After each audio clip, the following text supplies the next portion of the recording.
Africa's Talking Summit 2024. And we appreciate all our sponsors, Zilla Foundation, we appreciate Baby, we appreciate API Toolkit, among many other sponsors. So, without further ado, today we have episode of GitHub Master and Digital Podcast in collaboration with Africa's Talking. I'm your host, Michael Kimadi, and today we have an exciting discussion lined up with two amazing guests. First, on my right, we have Anthony Alarime, a born Nigerian living in Bali and innovating there. And he's the founder and visionary behind API Toolkit, one of the sponsors of Africa's Talking Summit 2024. Platform, thank you so much. API Toolkit is a platform transforming how developers build, test, and manage APIs. Joining him on the left is a chief from part of Africa, that is Uganda, doing an amazing thing, bringing together founders, ensuring that they have everything they need. As the chairman of Founders Launch Uganda, an influential figure in Uganda startup ecosystem, dedicated to fostering innovation, entrepreneurship, and supporting tech founders. In today's episode, thank you so much. In today's episode, to dive into families, journey with API Toolkit, talent experience with Founders Launch, and the concept of entrepreneurship, community building, and the future of tech. Anthony and Dan, welcome to Impact Master Podcasts and Retold. It's a pleasure to have you both of you here. So give a lot of applause for the both of them. Thank you so much. So you can unmute your mic and just give a brief introduction about yourself. And if you can take 3 minutes to tell us where it all started, starting with Anthony. And don't be afraid to say started in Ojuelegba or your village, and let everyone know your dream. Yeah. So thanks for hosting me today. I'm quite excited being here.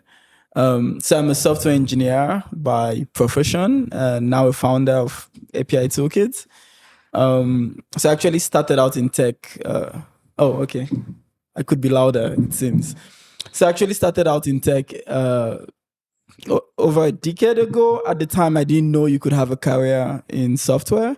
And especially because I grew up in a small town somewhere in Nigeria called Calabar. There were no role models. There were no people who were software practitioners in that town at the time. So I got into tech because I wanted to be like Mark Zuckerberg, basically. I just wanted to build something like that. And eventually it turned out that you could actually work in tech, not just building stuff. And that's how my career started. Thank you so much, Anthony. We can go to Dan. Hi, everyone, and nice to meet and speak with all of you. My name is Donald Massa. I have a law degree, surprisingly, and I'm a practicing lawyer. And how I got into tech, I was always interested in entrepreneurship. And about 8 years ago, I took a trip to San Francisco, Silicon Valley. And I spent some time getting immersed and visiting the big startups there and the universities and seeing what activities were going. And I decided being in tech was a better way for me to spend the rest of my days as opposed to just being a regular lawyer. And when I came back, I started a legal tech startup, supporting startups and small businesses with compliance and setup. As part of dealing with the ecosystem, really just saw the problems and the challenges that founders were facing, and decided with a couple of founder colleagues to start Founders Lounge Uganda, which is the largest association of startup founders in Uganda with over 1,000 members. And we do a lot of work with building community, supporting access to funding, but also venture building, investment readiness, and mentorship to build a vibrant startup ecosystem in Uganda. Our colleagues here in Kenya get a lot of startup funding, and our colleagues in Nigeria get even more, and we're usually somewhere at the bottom. So how do we get some unicorns out of Uganda? How do we build a vibrant ecosystem? That's really what we're doing. Yeah. Thank you so much. Thank you so much. I'm requested if you can come as close as possible to the both microphone. So if you can come this close for Dan, and then thank you so much. Yeah, and we'll be good. Thank you so much. We fix this as we go. You know, on the radio, sometimes you don't see what is happening, but a lot happens behind the scene in the studio. So for Anthony, so when did you decide, you know what, I'm gonna build API toolkit, and what really inspired that journey? So I actually started working on API toolkit 4 years in 2019. I think that should be in 2019. So that should be 4 years ago, I think. Yeah. Or going to 5. But what happened in that scenario is that I joined a company called Delivery Hero. So it's the parent company of Glovo and a lot of other food brands in the world. Mm-hmm. And at the time, the company was acquiring other brands and was growing way too fast. So every Sunday, things would go down. Every Sunday, so someone had to be on call just waiting, because at noon, that would be our peak time and things would go back. So we kind of decided to solve the problem by rewriting the old system that took the company so far, but rewrite it in a language that could help them, grow further. Yeah. And that was the rewrite was basically from PHP to Go.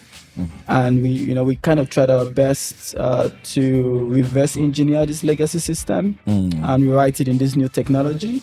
But most of the engineers who built that legacy system were no longer around, which meant, we kind of had to do things in the dark.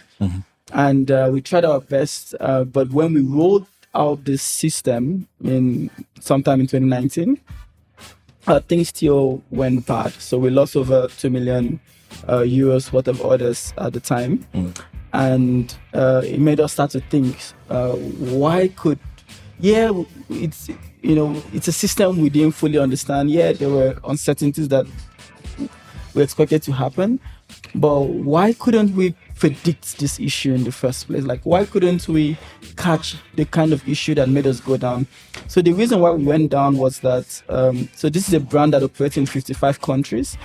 And in some of those countries, there is a legal requirement that food brands must include the dietary details of the dish. So the allergy, all of that stuff. And many Scandinavian countries had this legal requirement, but all the countries we're testing in at the time did not have this requirement.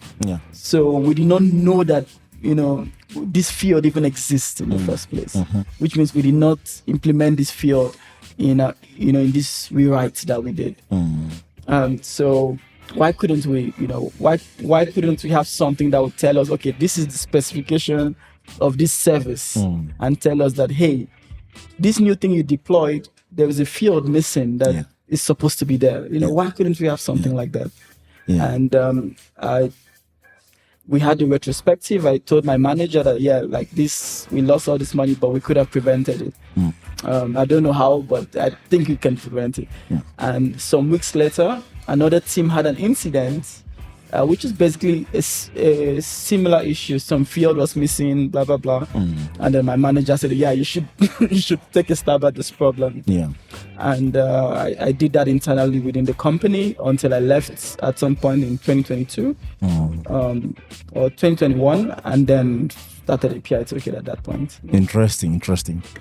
So for Dan, you are a community builder of entrepreneurs. And as we know, you started by saying, Uganda always comes second or third. What was the key driver of starting the Founders Launch? And did you call a few founders that and you're like, guys, do you like to belong to this community? And these are the packages you get? Or you just sat down and went and registered Founders Launch? How was that journey for you? Yeah, so first it was experiencing the challenges in the ecosystem as a founder, but also seeing what colleagues went through. Usually you'd go through 3, 5, 4 different incubators, accelerators, and they're all teaching you the same theoretical stuff that's not helpful. And there's very little funding. And generally, it took a very long time for a startup to grow, to scale. It would take, on average, about 10 years to raise a significant seed round above $1 million for an indigenously started startup by Ugandans. And yet, when you have guys from the US or Europe coming to start startups here, in 5 years, he's raised $30 million. So what's the difference and what's not working? So I just called up a bunch of founder friends and said, guys, we need to start something. And some of them said, I don't think it's necessary. And a couple of them said yes. And that's how it was born. Yeah, and the rest is, as they say, is history. Absolutely. But I have a curiosity of you as a lawyer finding interest in founders and entrepreneur journey. What you have seen in the history of legal practice is people practicing until they are really old, and all they know is the corridors of power. Do you think there is a huge innovation in the legal fraternity?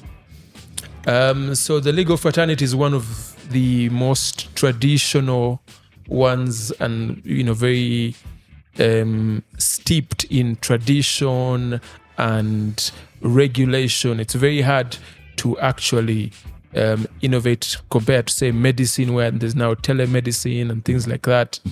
There's not so much happening in the legal field in terms of innovation. There's some advances with AI, but there's still no legal framework for a lot of those. So many lawyers don't think about innovation, and it's a very small group of people like myself who are thinking about tech and innovation and how to leverage the law to innovate, because the regulations that govern legal practice also sort of hinder innovation. Lawyers can only practice in a certain way, can only dress a certain way, can only speak a certain language, can only bill a certain way. They cannot bill below a certain level. They cannot market their services. So all these things sort of restrict what can be done. So you sort of have to push against the boundaries to create some innovation. But there's some advances, quite slow, but it's moving. The courts now take pleadings online. There's teleconferencing. You can appear and have hearings online and things like that. But there's still a lot more that can be done to innovate, especially on the last mile, reaching the people at the bottom. Can they access services electronically? Can they, access lawyers and things like that? There's some work there. Interesting. So, Anthony, if for anyone here wondering what is API Toolkit, if you mention API in Africa, that is Africa's talking. So, can you take a few minutes to explain what API Toolkit does for maybe someone like Dan, who is a lawyer, and they're wondering, okay, what do I do with API Toolkit, and how does that solve my problem? So, Dan, you spoke about some of the innovations that are coming into law. So, like the teleconferencing and, courts accepting pleads, you said, over the internet. So how they're able to accept those pleads is by having a platform where users can go and submit information. So that interface, that ability for some system somewhere to receive some data is usually powered by some API of some form. So an API is basically this interface of communication. So what API Toolkit as a platform does is that it offers two ways of monitoring those kind of systems. So one of it is a passive way, which means we can log everything that is going on in the system. So just like passively logging everything and then analyzing it to learn the patterns. So if, for example, we know that a user would always send their name, maybe their passport number and some other information, we've learned that pattern. So if in the future we're only getting the username without the passport number, then a system that is intelligent would be able to tell the developers or the owners of the system that something is different, something might have gone wrong. So what API Toolkit does is just learning those patterns. That's for the passive monitoring. While the active monitoring is that API Toolkit could perform certain actions on an interval. So an action could be submit a plead every minute and make sure that it was submitted successfully. So if at any point submitting doesn't work, then someone is notified that something is wrong. So we have that active and passive ways of monitoring systems. So you're saying someone doesn't have to wait to lose $2 million to understand that I need a solution for what I'm providing in tech. It's just one thing to add. It's even a bit more because in this part of the world, I had a conference last week actually in Nairobi. And one of the questions I asked the attendees, which was a lot of developers, was how do they know that something is wrong in their systems? And by a very huge margin, most people only know that something is wrong in their systems when a customer calls them and tells them that, hey, I tried to submit this and it did not work. Which is, if you're operating in an industry where trust is important, you want your customers to trust you that your system is going to keep working. Interesting. And for you, Dan, Anthony is a founder, right? So they might be asking themselves, why do I need to join another, community, if I may call that? And what is in it for me? Is there a registration fee? What do you get from it? And how does it enable him now, if he wants to build in Uganda? How does that look like as a member of Founders Launch? Fantastic. So, we join associations for the collective benefits that we can obtain by being members. So we don't charge registration fees yet, but it's something we're about to roll out because we're providing value and we think that it helps for members to be able to contribute, towards the value that they receive. And so what can a member obtain? Number one is access to the rest of the community. So API Toolkit wants to market to other startups that query APIs and need their service. So we have over 1,000 members. He can go look for them individually or he can come to us and we can give them to him. So that's very clear, customers. Number two is, he wants to obtain services from others, maybe payments and this and that. We also have members who have those services. So it's a one-stop place to sort of find customers, to find partners and service providers, to also find investors. We have investors within the community, to find mentorship. We're launching an accelerator program. And so basically everything that you need, but also lobbying. If you're facing problems, I now sit on the technical working group that's drafting Uganda's startup policy and act. So being able to have a collective voice and say we want to meet the president and talk about problems facing startups. This is sort of the avenue to do that. You can't do that as an individual, or you can't make changes in government policy or regulation as an individual. You need a collective to be able to do that. So that's what community gives you. Interesting. It's good that you mentioned the government, and it's also something interesting. But before then, do you have any success stories from this Founders Launch? For the longest it has been there. Is there one or two particular companies that you have seen actually them thrive because of the network, the connection? Because sometimes when the community comes together, the magic happens. Yes. So we've been around for 2 years. We're celebrating our second anniversary this month. So we've had some successes and we hope to have more. A number of our members have gone on to do big things and raise significant rounds of funding. Some have scaled to other countries. Some have acquired other startups in other countries. So, but it's still very much a work in progress.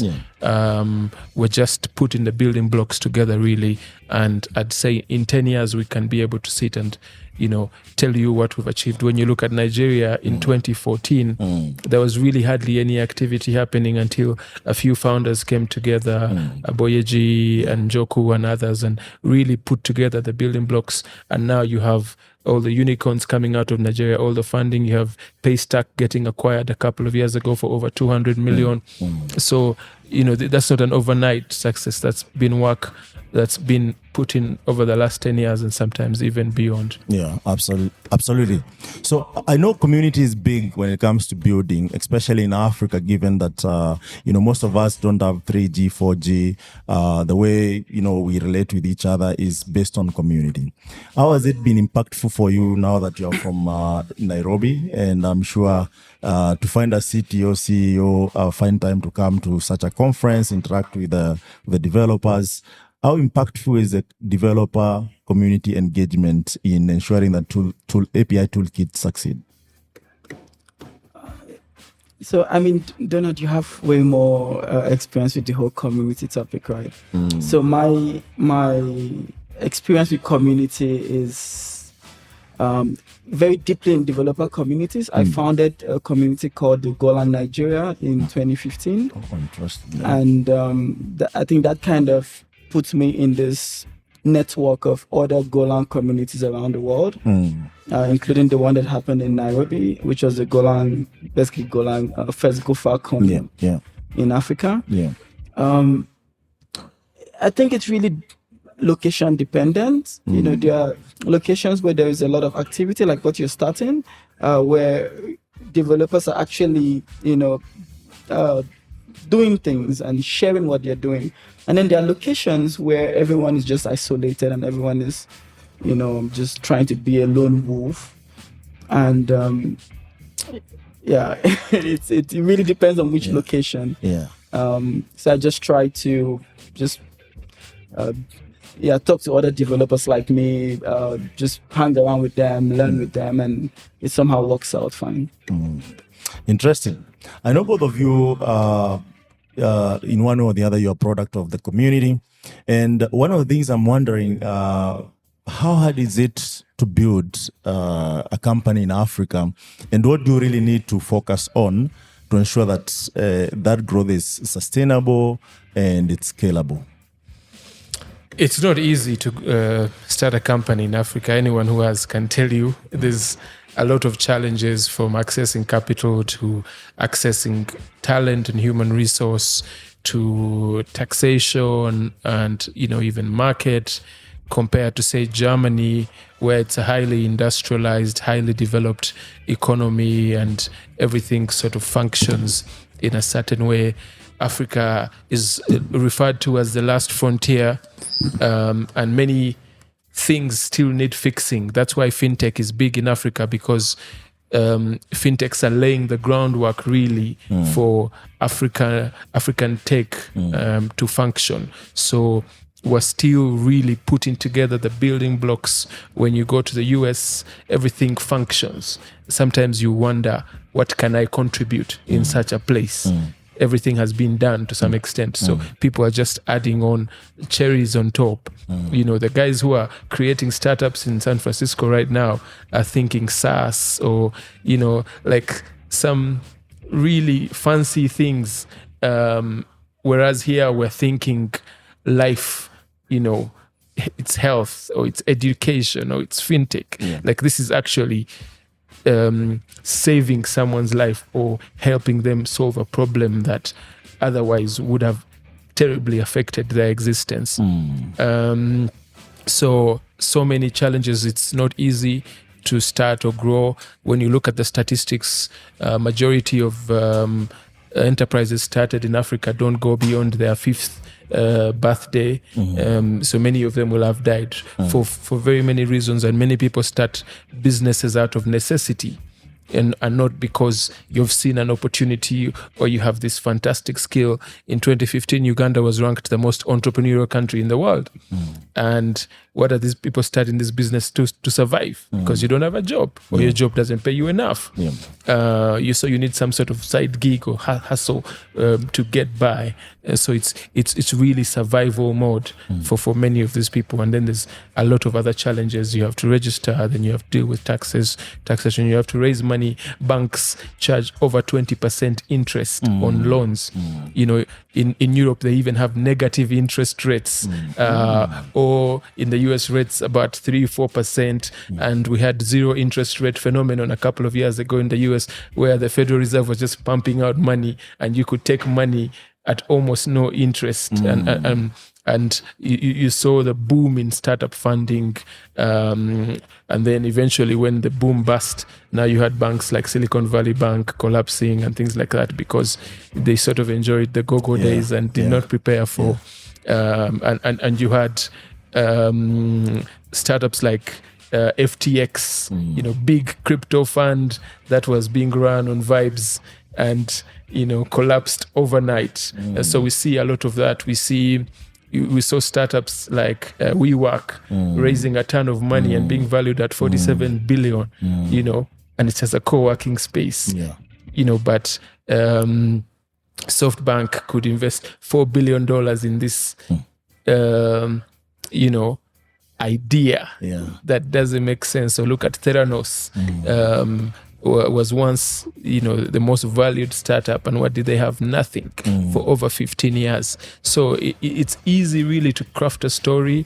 in the US and raise a bunch of money and act as if you're successful. In Africa it's hard, and you see people like Inolua Boyeji at Accelerate Africa saying in Africa, we shouldn't focus on valuations for startups because valuations are deceptive. We need to focus on revenue from the start. Are you being profitable? Are you making money? And the only way to do that is if you're solving an actual problem. So the best way to survive in Africa is if you're solving a pain point for someone and they're paying you for it. And you're able to grow based on your revenue and not getting some investors to put money in you. So you have a fancy valuation, and then so those investors can sell to other investors, and they keep making their money back, and then you IPO. You know, there's not that many IPO stories we've had in Africa. Jumia IPO'd in 2019. And their stock has now plummeted. You see, same problems, that you raise money and spend a lot of it, hoping that you get it later, but the African market doesn't always behave like that. We see Flutterwave is trying to IPO, and the same concerns are still present. So, but if you're able to consistently make revenue and show that someone is paying for what you're providing and you're capturing enough value, then you're sort of good to go. So we don't have that much money. We sort of have to bootstrap. Yes, yes. Thank you so much. Is it the reason why, Anthony, you had to move to Berlin, and and the ability to and we had a chat, and one of the things I noticed, most of your team are also from home, which is quite interesting to see that migration, but also it's quite fascinating to see you now coming back and providing this solution, sharing your your mindset and the experiences to improve the ecosystem. Do you think that that's one of the things why most of the guys, if they do IPO, they have to do it in America or some other place beside Africa while solving for Africa? I mean, at the end of the day, it's really just like what you said, Donna. It's a factor of the economy's size, right? So an economy of a particular size has different problems as an economy of another size. The problems we're worrying about in most of Africa, or in Uganda, is the kind of the necessities. You know, how can I earn enough that I can, pay my rent and stay fed? Whereas in a lot of those more mature economies, those problems are sort of solved, and now they're solving more quality of life problems, which kind of impacts a lot what you can do in any given economy. So if you want to be very successful in the African market, you're probably not going to want to build a WeWork, for example. You probably have more success building something that solves how do I get a place to live, or how do I get food to eat, or and you can see that also in a lot of the big tech startups in much of Africa. So you have companies like Glovo, for example, kind of getting a footing Still a bit of a quality of life problem, but because food is what we're still thinking about a lot in this market. So why we're based out of Berlin is really just because that's where I was when I started. And much of my team is people from the continent, because that's where most of my network is from as an African, as a Nigerian. So I have, even though most of them are still also in Berlin with me, we have the same roots and the same background. Yeah. And when you build a startup, you learn very, very quickly that startups are about relationships, right? It's really hard to launch in a market you know nothing about. For example, launching your product first in Berlin, even though you're there.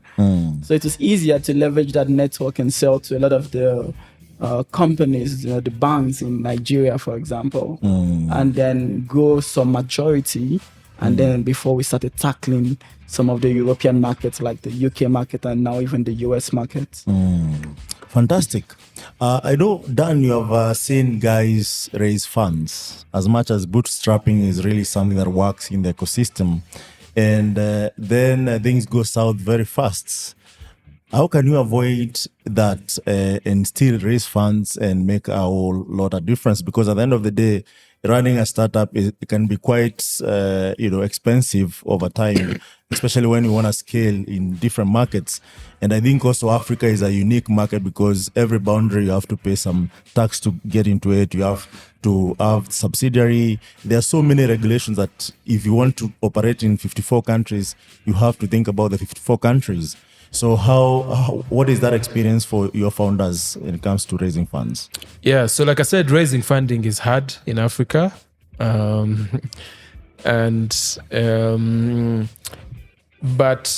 there are ways to do it. And also depends on the market you're in. So if you're in Nigeria, 220 million people, large market, some VC activity, it's easier to raise money. If you're in Nairobi, it's a cosmopolitan city, lots of international players, many big companies also have offices there and investors. It's easier to raise money than if you're in Juba or Bujumbura or even Kampala.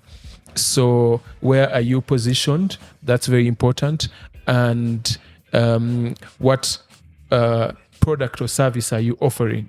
So are you just providing some messaging platform? Who needs another messaging platform? Or is it a fintech that's necessary, or is it logistics or health? Or and how big is the market? So investors really want to see that you're operating in a market that's valued at least $1 billion, for them to see that you're valuable and to fund you, because they want to make their money back. Yeah. So they want to see that you're operating in a significant market, and that you have some sort of path to profitability and growth, so that you're able to scale and serve a significant number of people. So if you can be able to demonstrate those things, then there's always someone willing to invest in you. What problem are you solving? For whom and how big is it? Who's on your team? How relevant are they? And that sort of thing. So it's hard, but there's a lot of funding externally, especially. Just because you're building in Uganda doesn't mean you can't raise money from the US or from Germany. So as long as you're able to tell this story that makes sense, and especially have investment readiness. That's the problem we see in our market, that many startups are not investment ready. You don't have a data room, you don't have due diligence, you're not tracking your financials. So there's nothing for an investor to really be able to look at to be able to invest in you. But Anthony wants to chip in as well. Yeah, of course. I wanted to ask Anthony, have you raised fund, and how is that for you, given that in Berlin, where the economy is not a problem? Actually, there people have a problem of how do I invest in upcoming solutions, and they're willing to try, they're willing to take the risk, they're willing to mentor you from the experiences of 100 years plus, building business. So we actually made a decision very, very early on in our existence not to raise funding, to be bootstrapped. Yeah. And that has worked out well for us so far. But I wanted to actually respond to what Donald said. Or not really respond, because what you said is very spot on. I just want to share that it's really not as easy as people think to raise funding in those other markets. So you have more funding being raised in the US because the US economy is actually large. So if you do it as a ratio to the economy size, you realize that probably is equivalent to how much funding is raised in Nigeria as well, or in most markets. In the US, there's a lot of money right now that startups can raise. But why is that?